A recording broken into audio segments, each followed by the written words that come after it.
గడిచిన 5 ఏళ్ల జగన్మోహన్ రెడ్డి పాలనలో ఉద్యోగస్తులకు సకాలంలో జీతాలు ఇవ్వకుండా, పింఛన్దారులకు పింఛన్ ఇవ్వకుండా, పీఆర్సీ రద్దు చేయకుండా 14 లక్షల కోట్ల అప్పు చేసి రాష్ట్రానికి ఏం మేలు చేసినట్టు జగన్మోహన్ రెడ్డి? ఒకటండి, జగన్మోహన్ రెడ్డి గారు అధికారంలోకి రావడానికి కీలక పాత్ర పోషించింది ఎవరు అంటే ప్రభుత్వ ఉద్యోగులు.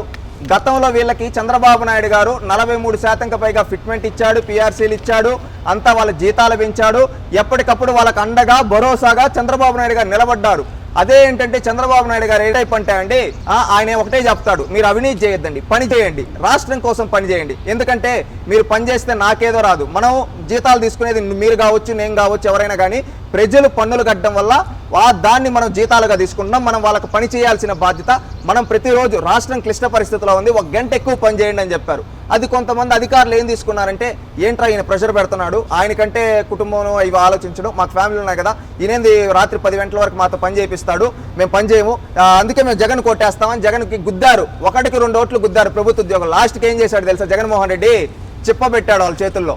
ఈసారన్న ప్రభుత్వ ఉద్యోగులు ఆలోచించండి. ఎందుకంటే చంద్రబాబు నాయుడు గారు మీకు గౌరవం కల్పించాడు. ఏ రోజు కానీ మిమ్మల్ని మద్యం షాపుల ముందు నిలబెట్టలా, టాయిలెట్ల ముందు నిలబెట్టలా. కానీ జగన్మోహన్ రెడ్డి వచ్చిన తర్వాత మిమ్మల్ని మద్యం షాపుల ముందు నిలబెట్టాడు, అదేవిధంగా టాయిలెట్ల ముందు నిలబెట్టాడు, అదేవిధంగా మిమ్మల్ని ఎన్నో వేధింపులు చేశాడు. మీరు జీతాలు పెంచమంటే జీతాలు పెంచలేదు, మీకు జీతాలు సక్రమంగా ఇవ్వలేదు. ఈ విధంగా మిమ్మల్ని టోటల్ అన్యాయం చేశాడు ఎవరు? ఈ జగన్మోహన్ రెడ్డి.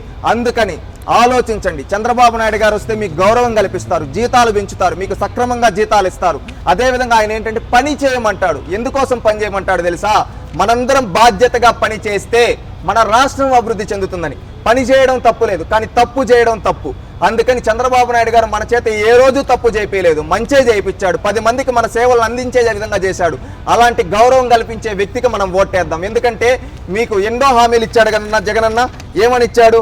ఒకప్పుడు అనేక హామీలు ఇచ్చి మోసం చేశాడు మిమ్మల్ని. ఈ రోజు మీరు అడిగితే కొంతమంది మంత్రులు ఏం మాట్లాడారు తెలుసు? ఒకసారి గుర్తు చేసుకోండి. ప్రభుత్వ ఉద్యోగుల కాళ్ళు పట్టుకొని నేర్పు ఉండాలి అని చెప్పి ఒక సీనియర్ మంత్రి హితబోధ చేశాడంటే అర్థం ఏంటి? ప్రభుత్వ ఉద్యోగులు ఎప్పుడూ ఒకరి కాళ్ళ కింద ఉండాలా? ఆలోచించండి. మిమ్మల్ని ఈ విధంగా అవమానించిన వాడికి ఓట్టేస్తారా? అదేవిధంగా నిధుల్ని ప్రజలకు పంచాలా లేక ఉద్యోగులకు ఇవ్వాలా? చిక్కాపద్దుల శాఖ మంత్రి సూటి ప్రశ్న వేశాడు. ఆలోచించండి. అంటే మీకు రావాల్సిన జీతాలు మీకు ఇవ్వడానికి కూడా ఈ విధంగా వంకలు పెట్టి మాట్లాడాడు. ఇలాంటి ముఖ్యమంత్రి, ఇలాంటి ప్రభుత్వం అవసరం? ఆలోచించండి. ఇక సకల శాఖ మంత్రి అయితే ఏమన్నాడు తెలుసా? కంట్రోల్లో ఉండండి అంటూ ఉచిత సలహాలు ఇచ్చాడు. అంటే కంట్రోల్లో ఉండండి అని చెప్పే స్థాయి అతను ఎవడో అఫ్రాల్ ఒక సలహాదారుడు. ఆ సలహాదారుడు మీ పైన, మీ ప్రభుత్వ ఉద్యోగులపైన పెత్తనం చలాయిస్తూ ఉన్నాడు కదా 5 ఏళ్లగా. మీరు గుర్తుపెట్టుకోండి, ఇవన్నీ గుర్తుపెట్టుకొని ఓట్టేయండి. అదేవిధంగా సకాలంలో జీతాలు ఇవ్వాలని, పీఆర్సీ అమలు చేయాలని అడిగినందుకే పెడసార మాటలు, కోతలు వైకాపా 5 ఏళ్ల పాలనలో ఉద్యోగులు రోజు ఇలాంటి అవమానాలే అవమానించారు. గుర్తు చేసుకోండి.